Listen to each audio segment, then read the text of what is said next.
Halo teman-teman semua, Dewi Nike Yokoso. Makin kendo, udah lama nggak bikin video, maaf ya.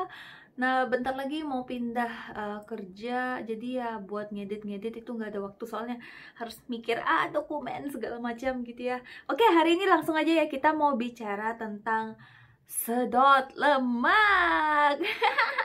Mungkin banyak yang penasaran ya, bahasa Inggrisnya liposuction. Jadi bagaimana sih caranya sedot lemak? Mungkin banyak yang tahu ya. Jadi sedot lemak itu yang pertama dilakukan adalah dokternya bakal kasih obat bius biar kita kayak ngantuk-ngantuk gitu. Terus habis itu dia bakal masukin bius lokal. Bius lokal itu masukinnya kayak pakai kayak gini ya guys, alatnya kayak gini ya, bukan pakai obeng ya, bukan obengnya ditusukin, bukan. Jadi alatnya mirip kayak gini, kira-kira tebelnya juga segini.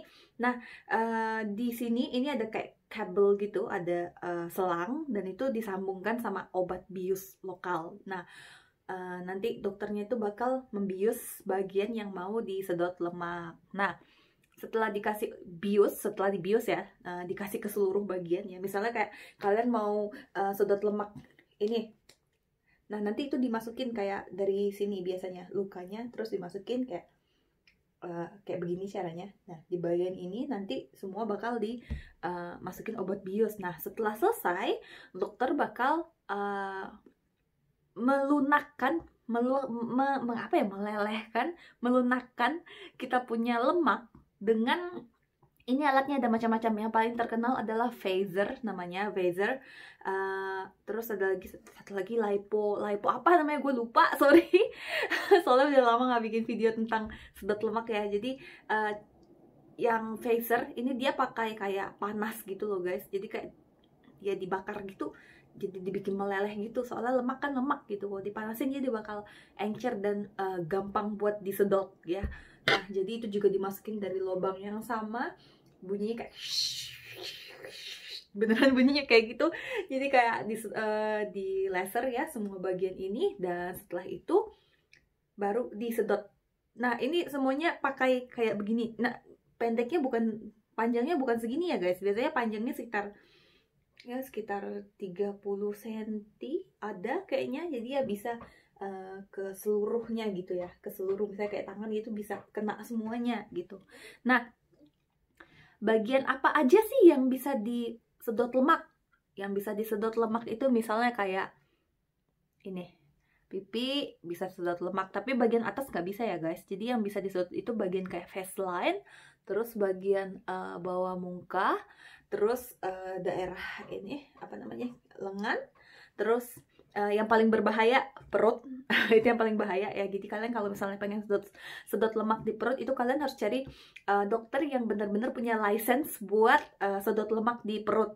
Biasanya itu license-nya beda sama yang cuma sedot lemak kayak di lengan atau paha atau kaki. Oke.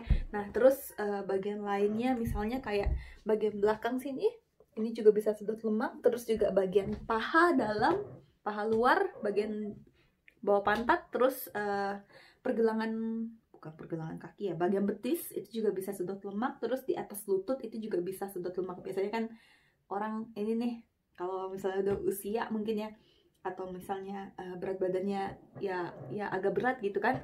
Nah, biasanya kan agak apa ya, nonjol gitu, jadi pengen dihilangin gitu. Nah, terus gimana sih, siapa aja sih yang bisa sedot lemak? Nah, ya yang banyak orang salah sangka itu adalah sedot lemak itu orang yang gemuk sekali, yang kayak BMI, ada standarnya sih ya teman-teman. BMI body mass indexnya di atas 30 itu kan bisa dibilang, kalian lihat contohnya gue ya, gue sekitar 25 sekarang. Lagi gemuk kan. 5 diam ya. Gue juga sadar gue gemukan, lagi diet nih guys. Nah, gue sekarang ini sekitar 25-an ya guys. Nah, kayak gue ini bisa sedot lemak ya. Sedangkan kalau orang yang berat badannya itu BMI-nya itu 30 ke atas, itu nggak boleh sedot lemak. Kenapa? Karena berbahaya guys. Jadi dokter di Jepang, gue kerja di klinik kecantikan Jepang, dokter di sini itu kalau misalnya kita BMI-nya di atas 30, kita bakal disuruh buat diet dulu. Nah, nanti untuk diet itu sendiri bisa pakai pil untuk diet gitu kan. Kapan-kapan gue bakal cerita pil diet ada apa aja. Yang pasti nggak kayak yang kalian pikirkan. Mungkin mikirnya pil diet tuh kayak racun segala macam gitu ya, tapi nggak seperti yang kalian pikirkan seperti itu ya. Yang penting cara pakainya bener, dan harus pakai resep dokter, bukan dari keputusan kita sendiri, bukan dari keputusan kita konsumsi obat. Itu nggak boleh, teman-teman harus ke dokter. Oke? Nah, jadi orang yang BMI 30 nggak bisa, di bawah 30 itu bisa. Nah, tapi di bawah 30 misalnya kayak gue gitu kan dibilang gemuk sekali enggak, kurus juga enggak gitu guys. Jadi ya mungkin kalian sudah paham maksud gue gimana. Jadi sedot lemak itu bukan untuk mengubah seseorang yang gemuk sekali menjadi tiba-tiba besok kayak artis Korea, enggak. Itu nggak bisa. Jadi sedot lemak itu tujuannya lebih buat body design. Body design itu misalnya kayak gue misalnya kalau gue ini kan atasnya nggak gemuk tapi bagian paha ke bawah itu gemuk. Nah, bagian paha di bawah itu bolehlah dikurangin dikit gitu. Terus misalnya kayak ada orang kurus tapi perutnya doang yang keluar gitu, dia udah olahraga tapi nggak bisa hilang lemaknya, kan ada tuh yang kayak gitu tuh guys. Nah, kalau yang begitu itu juga biasanya bisa sedot lemak gitu. Nah, terus juga kalau misalnya kayak ada orang dia kurus tapi tangannya doang yang gede gitu ya, nah itu juga pakai sedot lemak bisa. Tapi ya sekarang sih sudah ada ini sih guys, nggak harus sedot lemak sih, kalian bisa laser juga pakai, ada nama alatnya cool sculpting, cool dingin, sculpting gua nggak tahu artinya. Cool sculpting, nanti gue bakal kasih di deskripsi. Nah, itu tuh dia kayak cuman diletakin ke, kayak disedot gitu, terus lemaknya itu bakal dibekukan. Tapi bukan, kalau misalnya dibekukan permukaan kulit kita itu kalau dibekukan itu bahaya. Sedangkan alat ini dia tidak membekukan permukaan kulit, melainkan lemak yang ada di bawah kulit kita. Nah, kalau lemak itu dibekukan, dia akan mengalami apoptosis. Namanya apoptosis itu adalah sel itu mati. Nah, kalau mati dia bakal dikeluarkan dari tubuh melalui keringat atau air pipis misalnya gitu kan. Nah, jadi kira-kira kayak gitu ya teman-teman. Ada alat sekarang baru, jadi kalian nggak perlu kayak sedot lemak gitu. Kalau misalnya kalian cuman pengen hilangin lemak di lengan, atau cuman di perut, atau cuman di atas lutut, bisa pakai cool sculpting sekarang. Cuman ya nggak bisa seinstan sedot lemak lah gitu ya. Kalau sedot lemak kan hari itu operasi kan langsung hilang lemaknya. Memang sih ada downtime itu adalah masa pemulihan, dan namanya operasi ya guys, 3 hari itu paling merana. Bahasa Indonesia bener nggak? Gue orang Padang soalnya. Itu paling sakit banget tuh 3 hari, dan setelah itu ada belau tuh apa ya, pendarahan di bawah kulit. Nah, dan ada pembengkakan juga, dan kira-kira sekitar 1-3 bulan itu 3 bulan lah, setelah 3 bulan baru kelihatan hasilnya setelah bengkak dan pendarahan di bawah kulitnya itu hilang. Nah, kayak gitu kira-kira sedot lemak teman-teman. Nah, sedot lemak, satu lagi, gimana cara cek kalian bisa sedot lemak atau enggak? Misalnya kalian badannya kurus gitu, tapi aku pengen sedot lemak gitu, aku pengen lenganku itu lebih kurus daripada sekarang gitu. Nah, kalian yang paling gampang ya, ini dikasih tahu sama dokter di tempat gue kerja. Jadi misalnya kalian lengan, pengen sedot lemak di lengan gitu kan, coba pegang kayak gini, kalian lihat ini tebelnya ada berapa senti. Kalau gue nih banyak. Kalau misalnya kalian kurus tapi kalian pengen sedot lemak, kalian coba lihat ini. Kalau misalnya dia ada sekitar ya bisa digenggam, bisa ditangkep kayak gini ya, ada tebalnya lebih dari 1 cm, itu kalau nggak salah bisa sedot lemak. Tapi ya bisa jadi beda dokter, beda pendapat ya. Jadi untuk lebih pastinya lebih baik kalian langsung counseling ke dokter kecantikan. Oke? Nah, sedot lemak mana yang paling yang paling apa ya, berat gitu, yang paling downtime-nya, masa pemulihannya yang paling berat itu yang mana? Yang paling nggak berat kalau menurut teman gue. Jadi temen gue itu udah di tempat kerja ya, kiri kanan itu udah sedot lemak di muka, muka di sini ya, di sini dan di bawah dagu. Kalau terus juga teman di klinik ada yang pernah sedot lemak juga ya di tempat kerja gue. Loh, ya karena memang gitu di bidang kecantikan ya guys. Jadi ya memang banyak orang yang melakukan prosedur kecantikan termasuk gue, tapi gue nggak bisa operasi karena ada sakit jantung ya, jadi nggak bisa operasi ya, paling cuma kayak laser biar buat anti aging gitu kan, gitu doang. Nah, dengar dari cerita teman gue itu yang paling berat adalah kaki. Kaki. Nah, kebanyakan orang mungkin mikir kayak yang pertama gue bilang tadi ya, pergi ke klinik kecantikan dari gemuk tiba-tiba besok bisa jadi kayak artis K-pop. Itu nggak mungkin terjadi teman-teman. Kenapa? Misalnya kalau kalian mau sedot lemak seluruh badan gitu, itu nggak bisa dilaksanakan satu hari itu. Kenapa? Karena bahaya guys, kalian punya darah ada berapa gitu. Kalian nggak punya darah yang tidak akan habis ya. Jadi kita punya darah kan dalam tubuh kan sekitar berapa, 4-5 liter. Nah, dimasukin obat bius terus disedot lemaknya, itu kan terjadi pendarahan juga guys. Nah, biasanya kalau mau sedot lemak full satu badan itu biasanya bakal dibagi. Pertama tuh kaki doang. Nah, setelah sembuh, setelah pulih 3 bulan berikutnya, 3-6 bulan berikutnya baru sedot lemak bagian atas. Jadi nggak bisa kayak tiba-tiba besok jadi artis Korea, itu nggak mungkin terjadi. Dan setelah sedot lemak itu juga nggak gampang guys, yang namanya operasi ya. Meskipun sedot lemak itu kan bukan penyakit ya guys, cuma kan bayangin dong, misalnya kayak gue gitu, gue kan operasi karena memang punya sakit gitu kan, jadi ya orang kayak oh iya kasihan harus operasi ya. Tapi kalau sedot lemak orang mungkin mikirnya ih kenapa sih badannya sehat tapi malah dilukai gitu kan. Jadi ya memang sih kalau dibilang image-nya itu lebih negatif buat sedot lemak. Nah, sedot lemak itu sendiri, setelah kita sedot lemak itu, aduh, gue gak bisa kasih lihat fotonya sama kalian soalnya ini bukan foto gue sendiri gitu ya, yang pasti parah. Gue pernah lihat temen gue, serem guys. Jadi beneran kayak belau, dan ini nih bagiannya kuning semua dan itu sakit banget. Dan setelah operasi ya gimana nggak sakit, gimana nggak belau, semuanya dipisahin semua kulitnya, dipisahin lemak sama kulitnya gitu kan, sama syaraf-syarafnya gitu kan. Nah gimana nggak sakit gitu kan.